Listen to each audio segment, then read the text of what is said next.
بسم اللہ الرحمن الرحیم۔ السلام علیکم ورحمۃ اللہ وبرکاتہ۔ انشاءاللہ ہم لوگ لوٹے ہیں۔ آج ڈسکس ہم کریں گے حضرت ادریس علیہ السلام۔ یہ پچھلے ٹاپک میں آدم علیہ السلام ہم لوگوں کا کور ہو چکا ہے۔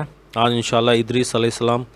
دوستوں، آپ لوگوں سے گزارش ہے کہ ویڈیو کو لائک بھی کریں، سبسکرائب بھی کر دیں، تو ہم لوگ میرا جو ہے نا حوصلہ افزائی ہوگا، اور انشاءاللہ اس کی وجہ سے میں زیادہ سے زیادہ ویڈیو لاؤں گا۔ اور میں جو بھی اس میں ڈال رہا ہوں ویڈیو، سارے کے سارا کتابوں سے، میری اپنی کوئی بات نہیں ہے، کتابوں سے اور اسپیشلی آتھینٹیکیٹڈ سورس سے ڈال رہا ہوں میں، تو اس لیے کوئی بھی اس میں اپنے من گڑت کہانیاں نہیں ہیں۔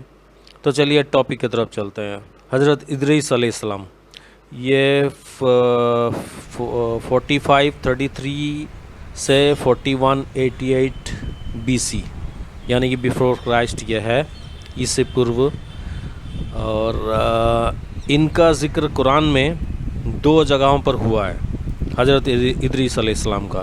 پہلا سورہ مریم میں، سورہ مریم میں جو ہے چیپٹر نمبر 19 میں ہے، آیتیں 56-57۔ تو یہ چلیے چلتے ہیں، ترجمہ اس کا ہے۔ اور کتاب میں ادریس کا ذکر کرو، یقیناً وہ بڑا سچا نبی تھا، اور اسے ہم نے ایک اونچے مقام پر اٹھا لیا۔ تو دوسرا ہے سورہ انبیاء، سورہ نمبر 21 ہے سورہ انبیاء، آیتیں 85 اور 86۔ اسماعیل اور ادریس اور ذوالکفل کو بھی یاد کرو، یہ سب صبر کرنے والے تھے، اور انہیں ہم نے اپنی رحمت میں داخل کیا، بے شک یہ اچھے لوگوں میں سے تھے۔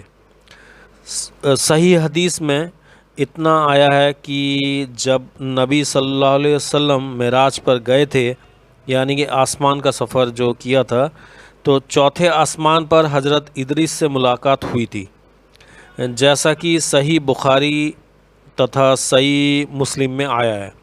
اس کے علاوہ ہم کچھ نہیں جانتے کہ یہ کون تھے اور کب دنیا میں آئے۔ جو بات ہمیں قرآن سے معلوم ہوتی ہے وہ یہ ہے کہ یہ نبی عربوں میں مشہور تھے، لوگ ان سے اچھی طرح واقف تھے، اس لیے ان کے بارے میں کسی نے کوئی سوال نہیں کیا۔ عرب میں کسی نے کوئی سوال نہیں کیا رسول اللہ صلی اللہ علیہ وسلم سے، لیکن بنی اسرائیل نے دوسرے نبیوں کی طرح ادریس کے بارے میں بھی بہت ساری غلط باتیں پھیلا دی تھی۔ قرآن نے ان غلط باتوں کی مخالفت کی اور یہ بھی کہہ دیا کہ وہ ایک سچے نبی تھے، جن کو ہم نے بڑا اونچا مقام دیا تھا۔ کچھ علماء کا خیال ہے کہ یہ وہی ہنوک ہیں جن کا ذکر تورات جو ہے وہ حضرت موسیٰ علیہ السلام پہ نازل ہوئی تھی، یہ تورات میں ان کا ذکر آیا ہے۔ ہنوک اللہ کے ساتھ چلتا رہا اور پھر کھو گیا، کیونکہ اللہ نے اسے اٹھا لیا، یہ تورات کا وہ ہے۔ تو ہنوک آدم کی 7ویں نسل میں سے تھے، آدم علیہ السلام کی 7ویں نسل میں سے تھے ہنوک۔ اللہ ہی کو پکارتے تھے اور اسی کی عبادت کرتے تھے، اور انہی کی نسل سے نوح پیدا ہوئے، حضرت نوح علیہ السلام پیدا ہوئے، جن کا ذکر نیکسٹ ٹاپک میں انشاءاللہ نوح علیہ السلام کا ذکر آئے گا، جنہیں آدم ثانی بھی بولا جاتا ہے۔ تو اچھا، عبرانی زبان میں ہنوک کے معنی ہیں پڑھنے والا۔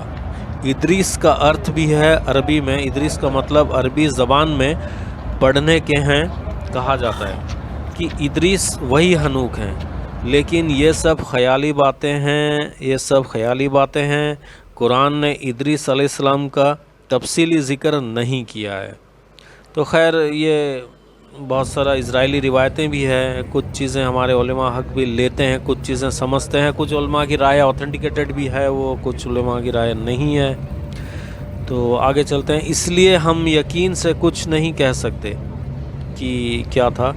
قرآن نے جس بات کی تصدیق کی ہے وہ صرف اتنی ہے کہ ادریس بھی ایک سچے نبی تھے. بس یہ تو یقین کرنا پڑے گا. آمنت باللہ و ملائکتہ و کتبی و رسول، یہ ایمان ہے، ایمان و فصل میں، و رسولی پہ ہمارا ایمان ہے. تو کسی بھی رسول کو ہم جھٹلائیں گے تو ایمان سے خارج ہے ایسا آدمی.